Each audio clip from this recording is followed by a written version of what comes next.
नमस्कार बच्चों आज हम 10वीं कक्षा का चैप्टर 4 का द्विघाती सूत्र पढ़ेंगे। द्विघाती सूत्र सीखेंगे। द्विघाती सूत्र क्या होता है? ये सूत्र बहुत ज़्यादा इम्पॉर्टेंट है, वेरी इम्पॉर्टेंट। जैसे हम गुणनखंड विधि द्वारा मूल निकालते थे, वैसे ही हम द्विघाती सूत्र विधि द्वारा मूल निकालेंगे। वैसे तो मूल निकालने की 3 विधियां हैं, एक गुणनखंड विधि, एक पूर्ण वर्ग विधि और एक द्विघाती सूत्र विधि। लेकिन आपको पूर्ण वर्ग विधि सिलेबस में से डिलीट कर दी गई है, तो अब द्विघाती सूत्र विधि द्वारा ही हम द्विघाती समीकरण के मूल निकालेंगे। हम सबको पता है कि हमारा द्विघाती समीकरण कौन सा है? ax² + bx + c = 0। ये हमारे द्विघाती समीकरण की जनरल फॉर्म है। अब हम इस जनरल फॉर्म को लेकर इस द्विघाती समीकरण के गुणांकों को लेकर, मतलब a, b और c को लेके d निकालेंगे। d क्या है हमारा? b² - 4ac। अभी जब हम इसका क्वेश्चन करेंगे तो आपको पूरी तरह से क्लियर हो जाएगा कि d कैसे निकालते हैं। अभी आप सिर्फ ये याद रखिए कि d = b² - 4ac। तो मूल क्या होंगे हमारे? द्विघाती समीकरण के 2 मूल होते हैं।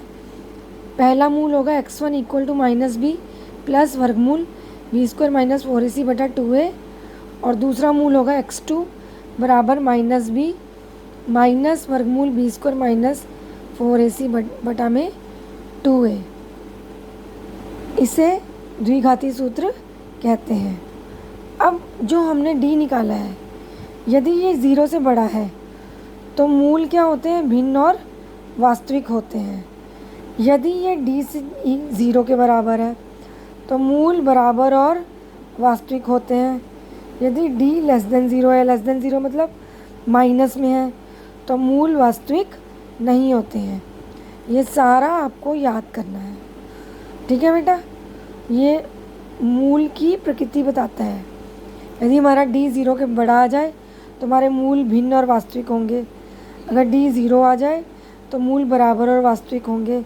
यदि d माइनस में आए यानी कि <0, तो मूल वास्तविक नहीं होते। अब हम शुरू करते हैं एक्सरसाइज 4.3। ध्यान से देखिए एक्सरसाइज 4.3। 4.3 एक्सरसाइज में आपको फर्स्ट पार्ट दे रखा है 2x² - 7x + 3। अगर आप बुक में देखेंगे तो इसमें लिखा हुआ है पूर्ण वर्ग विधि द्वारा, लेकिन पूर्ण वर्ग विधि हमारी सिलेबस में नहीं है, तो हम सीधा मूल ज्ञात करेंगे द्विघाती सूत्र विधि द्वारा। तो मैं फर्स्ट पार्ट ले रही हूँ 2x² - 7x + 3 = 0। ये अब असली क्वाड्रेटिक इक्वेशन आ गई, ठीक है? असली द्विघाती समीकरण आ गया। a क्या होगा इसमें? 2, b क्या हो गया? -7 और c क्या हो गया? 3। d मैंने बताया था b² - 4ac, ये फार्मूला है। b की जगह डालें -7 का स्क्वायर, माइनस की जगह माइनस, 4 की जगह 4, a की जगह 2 और c की जगह 3। तो -7 का स्क्वायर क्या हो गया? 49, और ये आ गया -24। 49 - 24 कितना आ गया? 25। 25 अब 0 से बड़ा है, <0 है, तो मूल क्या होंगे इसके? वास्तविक और भिन्न। तो हम मूल निकालते हैं। अब मूल का फार्मूला मैंने बता दिया। पहला मूल का फार्मूला था x1 = -b प्लस वर्गमूल b² - 4ac बटा 2a, और दूसरा था x2 - b minus b² - 4ac बटा 2a, ठीक है? अब यहाँ प्लस है और यहाँ माइनस है। फार्मूला सेम है, लेकिन प्लस और माइनस का फ़र्क है। अब हम पहला मूल निकालते हैं। माइनस की जगह माइनस, b की जगह क्या डाला? -7, और प्लस की जगह प्लस, और वर्गमूल की जगह वर्गमूल, और b² - 4ac कितना निकला था हमारा? 25।